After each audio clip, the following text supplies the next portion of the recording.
10,000 more in the coming months. Don't seek votes by threatening people. Seek votes by selling your policies. Uza sera zako, wacha kutisha watu. Prime Cabinet Secretary Musalia Mudavadi slams former Deputy President Rigathi Gachagua over his remarks on possible violence come 2027, asks him to tone down his rhetorics. All right, thank you for your patronage tonight. Our sign language interpreter is Laura Omondi. My name is Cynthia Nanjala. Let's get this show started. Trans Nzoia County Governor George Natembeya was on Tuesday arraigned at the Milimani Anti-Corruption Court following his arrest by detectives from the Ethics and Anti-Corruption Commission over alleged financial irregularities within the county government amounting to 1.4 billion shillings. Natembeya, alongside Wafula Masungo, faces multiple charges, including conflict of interest and unlawful acquisition of public property. Appearing before Chief Magistrate Charles Ondieki, Natembeya pleaded not guilty to all the charges brought against him. The first count accuses the governor of acquiring an indirect pecuniary interest of 1.1 million shillings between January 1st of 2023 and April 30th, 2025. This amount was reportedly received from Mercy Chelangat, the director of Lima Agroscience Limited, and the owner of Maria Stores, which had conducted business with the county government. Additionally, the ESCC alleges that Natembeya unlawfully obtained public property worth 3.2 million shillings as part of payments made by the Trans Nzoia County government to Chelangat's farm. The prosecution has raised concerns about the possibility of Natembeya interfering with investigations, witnesses, and key exhibits, requesting that his release on bond be denied. The nature of the question commends itself for determination by the trial court. Question C, whether the constitutional rights of the first accused were violated. Concerning this question,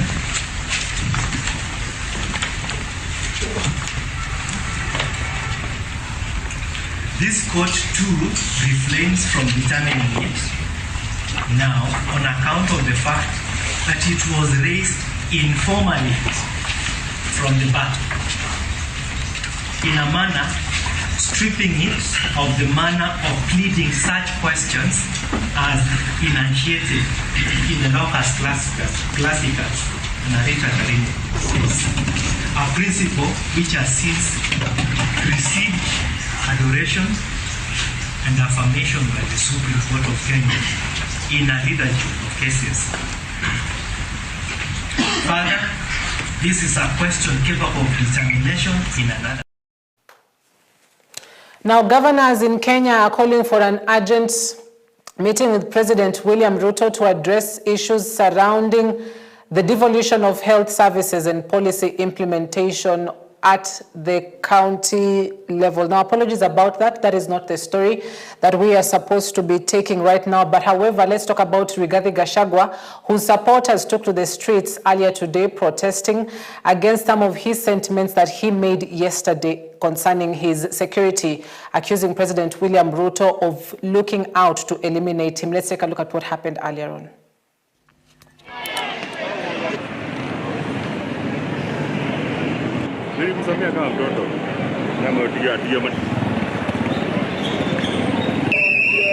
Tunasema ya kwamba zile semi za kujaribu kumkejeli na kujaribu kumlenga naibu wa rais His Excellency Rigathi Gachagua ni semi ambazo tunasema hatuziungi kabisa na tunazikemea, kwa sababu kila Mkenya katika hii nchi ako na haki ya kujieleza ya kikatiba. So let the police use the procedure that is prescribed by the law. Don't chase someone. Go and chase criminals. For the DP, for His Excellency, just send him a message and he will present himself. So this is wastage of resources to keep on chasing. And now they are running for our leaders who are supporting the young people agenda. The leaders who are supporting Kenya to be progressive.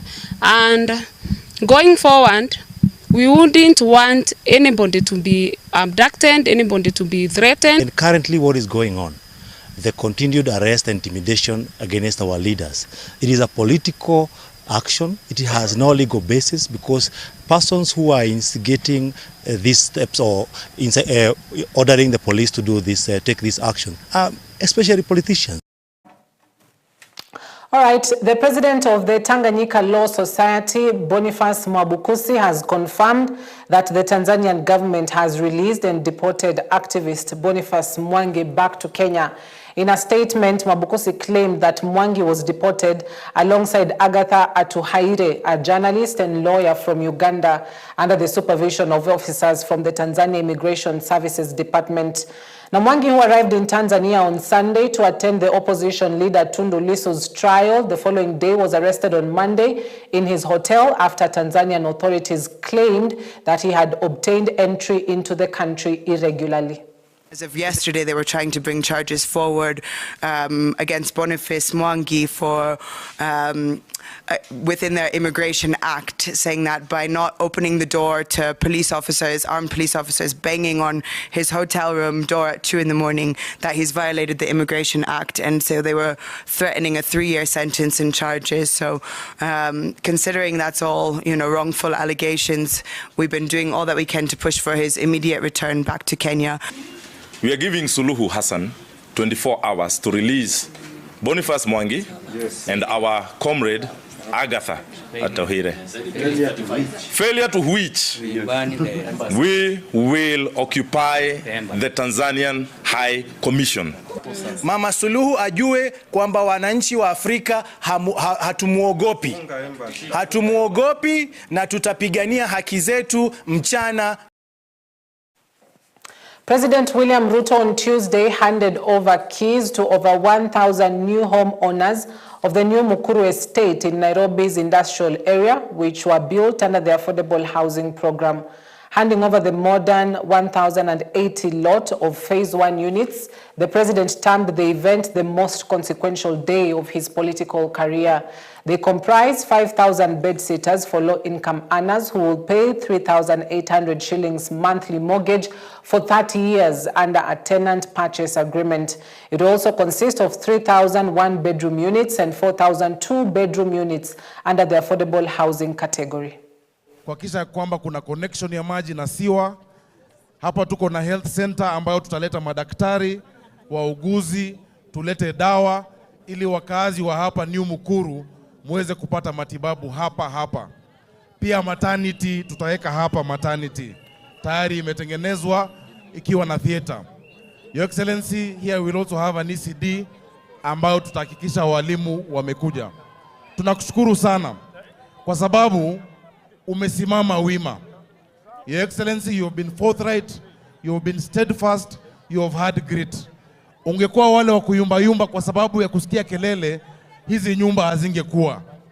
And today we are opening homes, and it is my utmost pleasure, and as I've said, this is one of the most consequential days in my political career, that today I can hand over keys to citizens of our nation, people who would otherwise have never had a chance at life, that today they have keys not just to open doors, not just to open a house, but to open a home into dignity, into livelihoods that are different, and we are making a difference in the lives of the people of Kenya.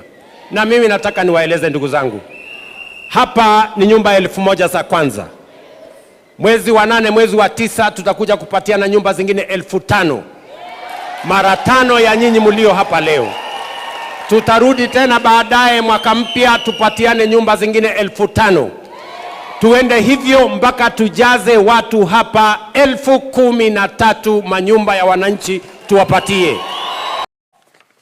In yet another clear indication, President William Ruto has confirmed he will be seeking re-election in 2027 to serve the maximum as per the Constitution. The head of state also recognized his opposition as that led by former Deputy President Rigathi Gachagua, asking the people to decide based on work ethics. Kuna watu vikundi viwili katika hii safari ya Kenya. Kuna watu vikundi viwili katika hii safari ya Kenya. Kuna wale wanasema wanataka kazi bila break, na kuna wale wanasema wanataka siasa mfululizo. Nyinyi mnaamini kazi bila break ama siasa mfululizo? Mnasema ni kazi bila break? Ni kazi bila break? Mnasema ni kazi bila break? Hebu nione wala wanasema kazi bila break. Nawauliza kwa unyenyekevu, kwa sababu nchi hii ni nchi yetu. Si ni kweli? Si kweli ama si kweli? Na waulizeni ya kwamba saa hizi, wakati huu, majira haya ni ya kupanga kazi ya wananchi wa Kenya. Tufanye kazi ya kilimo, tuondoe njaa. Tusomeshe watoto wetu, tufukuze ujinga. Tuhakikisha kwamba vijana wetu wanapata ajira ili tuweze kuzalisha uchumi wetu. Kuna wakati utakuja wa siasa na majira ya siasa itakuja. Ni kweli ama si kweli? Mafundi wenye wanajua nani anajua kufanya kazi, nani hajui, nani wa mdomo, nani wa kazi, ni nyinyi wananchi. Na nyinyi ndio mtaamua vile mambo itakavyokwenda. Ni kweli ama si kweli?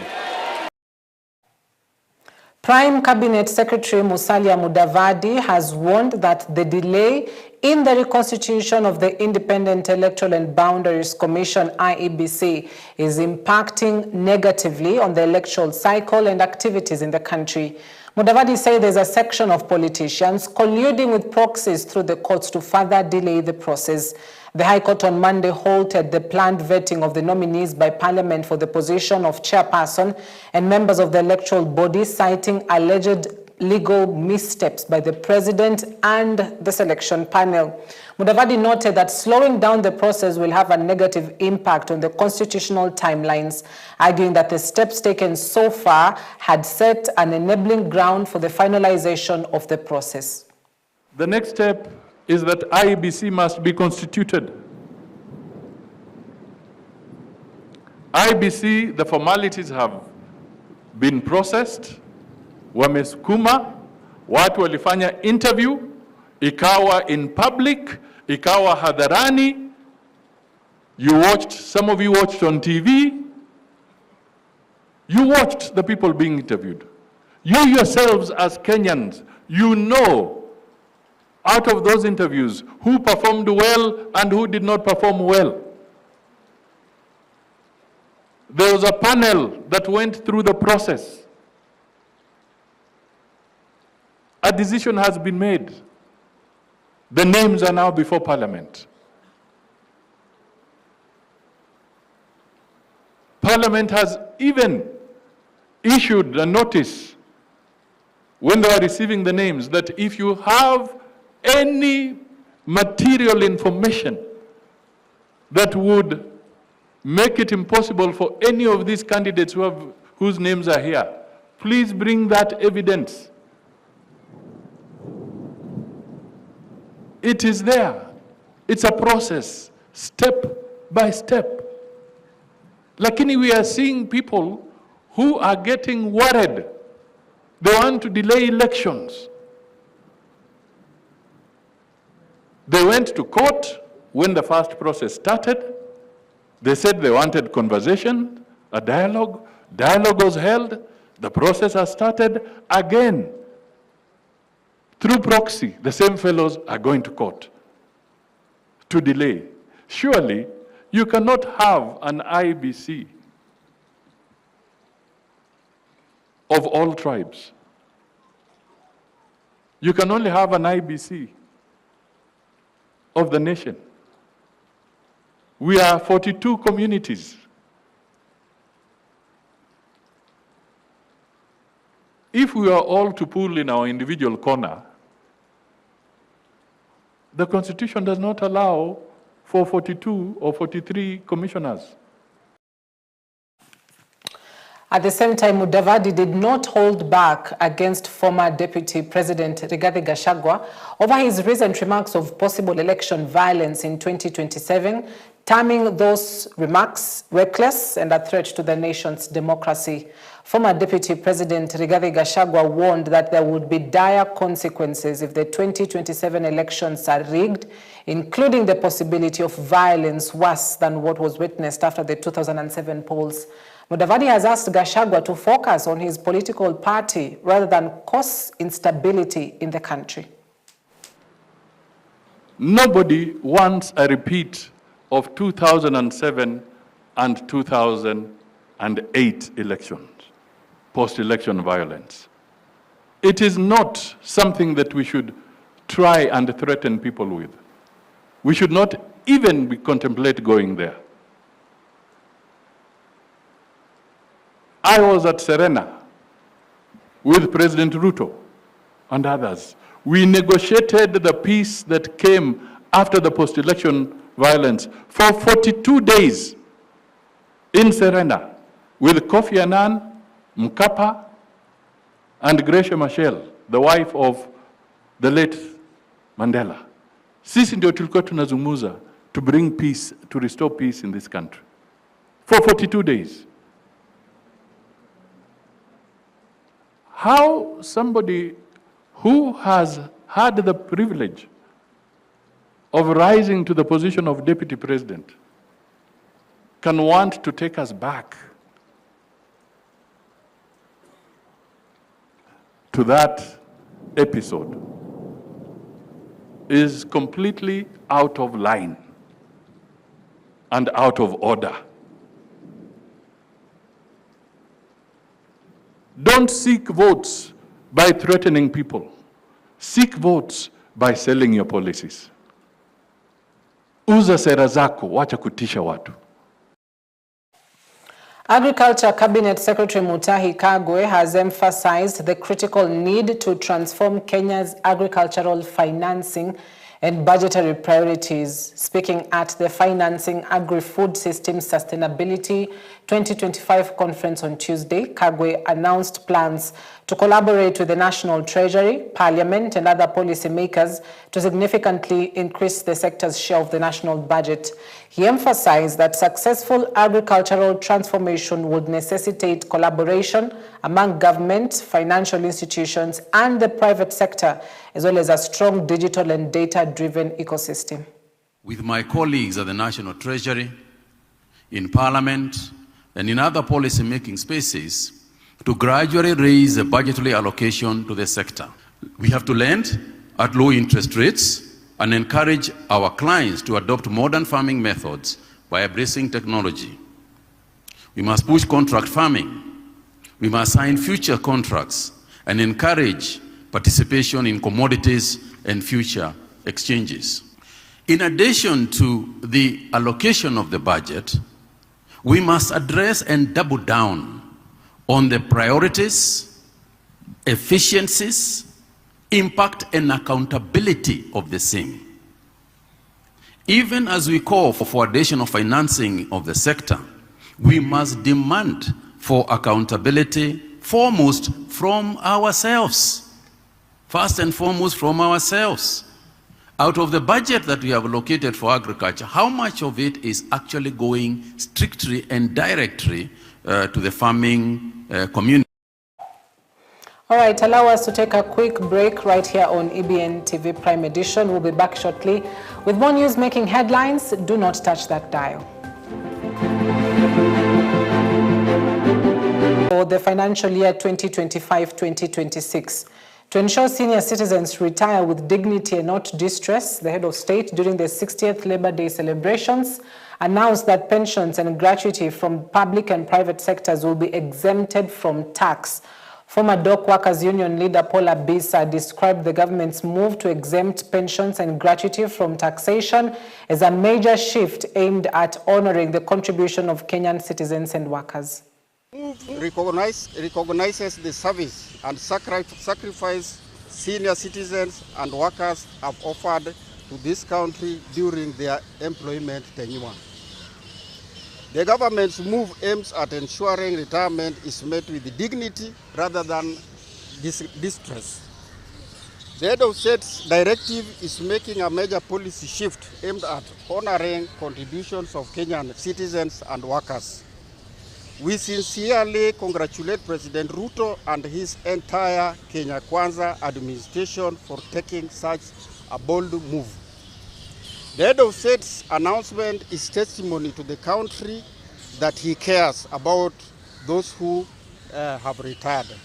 Pongeza tukisema la kwamba ni maamuzi bora dhabiti katika wafanyakazi wote wa Kenya, hasa wafanyakazi wa KPA. Tumesikia raha sana, na nikizungumza mimi ni mmoja wao, nimebenefit. Tayari nimetoka bila kukata hata shilingi moja, na nikapewa kitita changu ambapo naenda kujisaidiana na watoto wangu nyumbani. Kwa hivyo sisi wafanyakazi tunaunga mkono. Hakutufanyia sisi wafanyakazi wa poti peke yake, ni kwa jumla the whole country out of 54,000 million ambapo tulioko ndani ya nchi.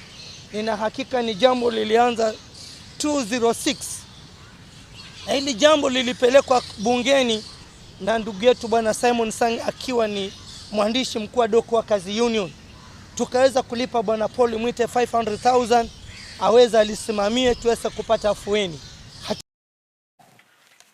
Residents of Mombasa County have been grappling with the devastating impact of heavy rains that have pounded the region for the past 2 weeks.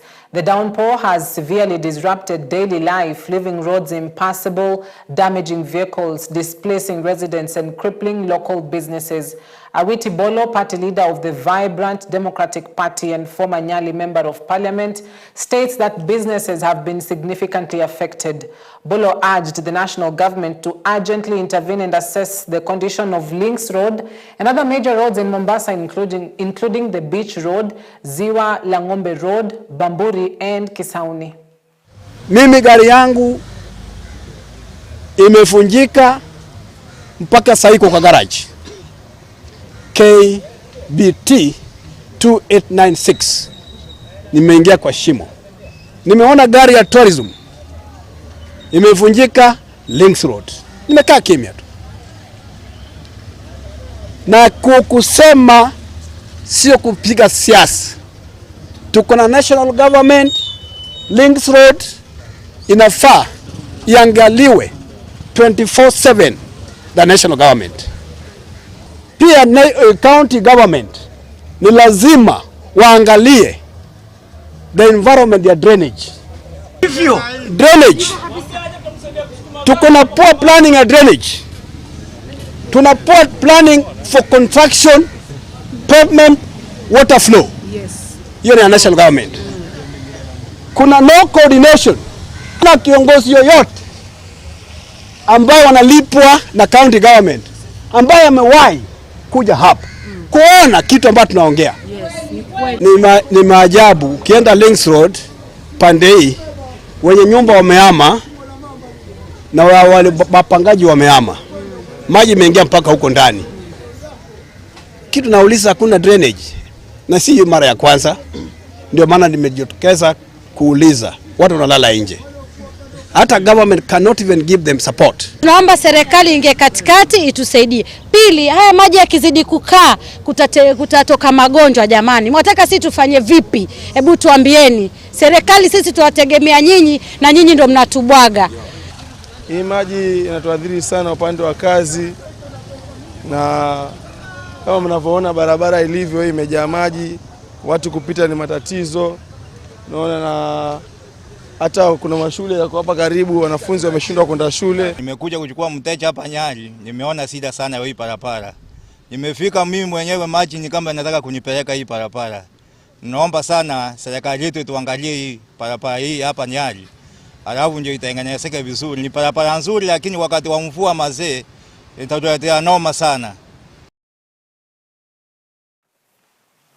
All right, legitimate cries right there from the people of Mombasa as the rains, have wreaked havoc, for lack of a better word, as it pounded heavily for the last 2 weeks. All right, that wraps our bulletin tonight. Thank you for watching. We hope that you're duly informed. From the crew in studio, we'd love to appreciate you for watching us tonight. Our sign language interpreter is Laura Omondi. My name is Cynthia Nanjala. Good night. God bless you. Tomorrow, same time, same place.